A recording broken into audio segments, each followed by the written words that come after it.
In the few minutes I have here, I want to share with you a few things I learned in these trips. And I want to start by recalling an interview I did in my TV show on CNN en Español with Bill Gates. Because I asked Bill Gates to answer this precise question of whether Latin America can compete. And I asked him, okay, you founded Microsoft, you've been all over the world, you talk with all presidents, with all business leaders, you've dealt with that question more than anybody else. And Bill Gates, of course, started talking about China. You know, he's big on China. He said, oh yeah, Latin America can compete, but China, et cetera, et cetera, et cetera. So I asked him, okay, so what's missing in Latin America? What should Latin America do to compete at a higher level, as Juan was saying? Because we all know it can compete. The question is at what level it can compete. And he thought it over for a few seconds. And I said, you know, what does Latin America need? And he thought it over for a few seconds and said something that at the start I didn't understand. He said, humbleness. And it took me a few seconds to figure out what he was saying. But when he explained it to me, it made a lot of sense. Because Asian countries are humble. When I went to China and interviewed the Minister of Education and asked him, how come you guys are doing so well in education? China is #1 in student tests. And he didn't tell me, you know, oh, we are doing great for this and that. He told me, you know something, we're not doing great. The Indians are doing much better stuff. Indians are doing much better stuff at the university level, et cetera, et cetera. So I went to India. So I go to India, and I interview the Indian Minister of Education, and he tells me, oh, thank you very much, but you shouldn't have come here. You should have gone to Singapore. They're doing the right thing.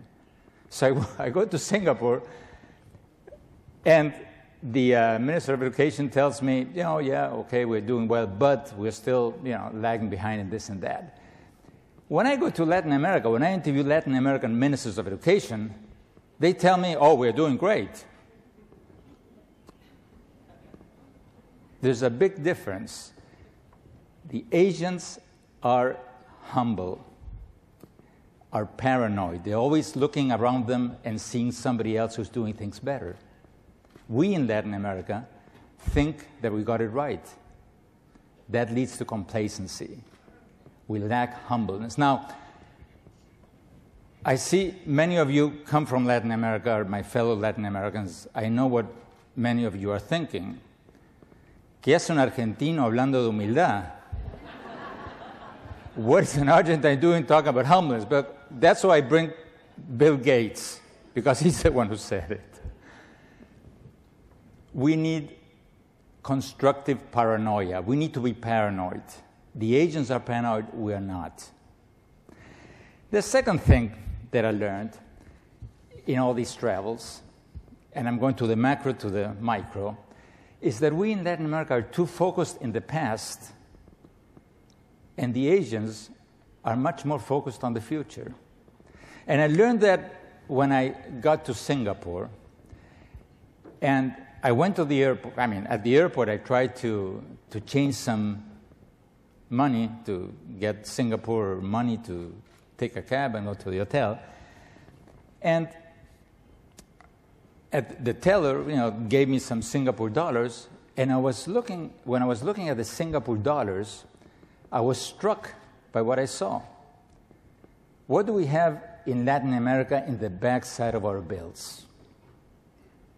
Nuestros próceres, our independence heroes. What do the Singaporeans have in the back of their belts? Gareth, can you show me the slide, please? The Singapore $2 bill, which is the smallest denomination bill they have because the rest is coins, they have a teacher, a professor, on the left side, you can see him, students, and at the bottom, one word. What does it say? Education. We are looking to the past, and they are looking to the future.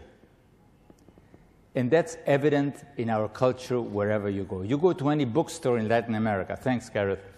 You go to any bookstore in Latin America, and what are the bestsellers? What are the best-selling books? History books, historical novels. In Asia, you go to any bookstore, and the books you see are about the future, about innovation, about science and technology and education. And we're obsessed with the past. Not only our bookstores, our whole countries are focused on the past. The worst case of all is Venezuela, of course. They changed the name of the country to Bolivarian Republic of Venezuela in honor of the independence hero Simón Bolívar. They changed all the letterhead, and the president of Venezuela speaks to the nation in front of a huge image of Simón Bolívar. Now, and in every speech, he justifies Simón Bolívar's, what he said and what he didn't say, to sort of back up his policies. And everything, is... last year, I don't know how many of you follow the Latin American press, but last year, Chavez, the president of Venezuela, came up with this idea that Bolívar did not die of tuberculosis, as most historians say, but that he died, that he was killed, murdered by the oligarchy. So he appointed a presidential commission, spent I don't know how much money, to look into who presumably, apparently killed Bolívar. So the whole country was paralyzed for months with this investigation, and then finally they exhumed the remains of Bolívar. The whole country was, on live TV. They put funeral music. They took the remains of Bolívar. Chavez on TV cried, took a boot out of the coffin. Of course, the joke by the Venezuelan opposition was in that nationally broadcast scene,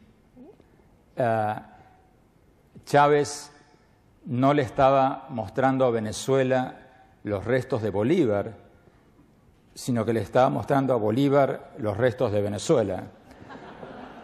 Chávez was not showing Venezuelans the remains of Bolívar, but he was showing Bolívar the remains of Venezuela. But that's a different story. But the same thing happens in most Latin American countries. We are too fixed with the past and too little fixed into the future.